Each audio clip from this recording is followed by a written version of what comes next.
न असां नवाब माण्हू न असां अमीर आहियूं, बस दिलरुबा नबीअ जे दर्जा फ़क़ीर आहियूं।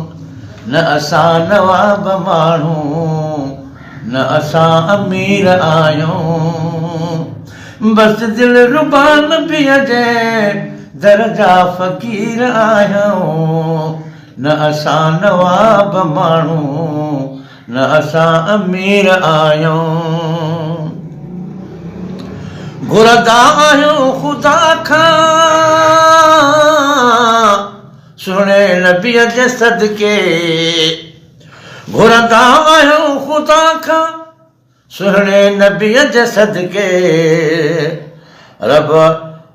रब हाणे गंजा ॾींदो दिलगीर थींदा नाहियूं।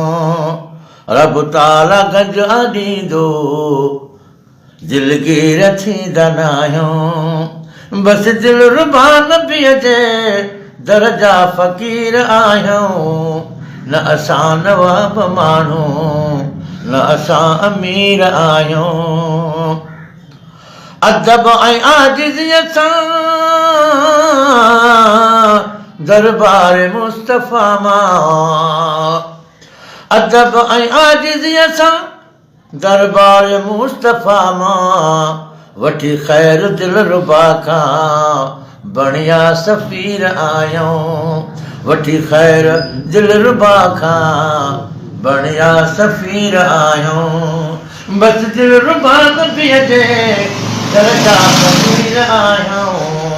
न असां नवाब माण्हू न असां अमीर आहियूं।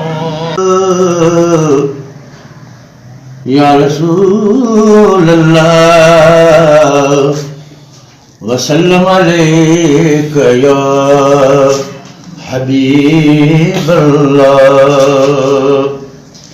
सल्लल्लाहु अलैका या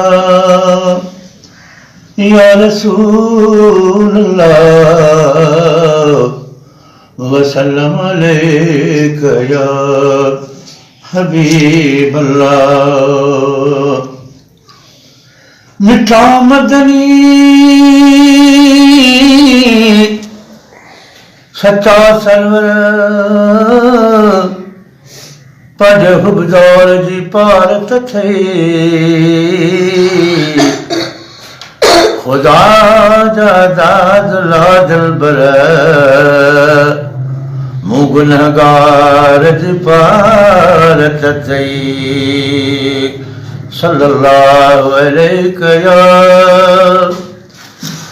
रसूल अल्लाह वसल्लम अलैका या हबीब अल्लाह। शन मोहम्मद जी सना में ज़िंदगी गुज़री वञे, उन मथां सलवात पढ़ंदे शाल दम निकिरी वञे। सल्लल्लाहु अलैका या रसूल अल्लाह वसल्लम अलैका या हबीब अल्लाह।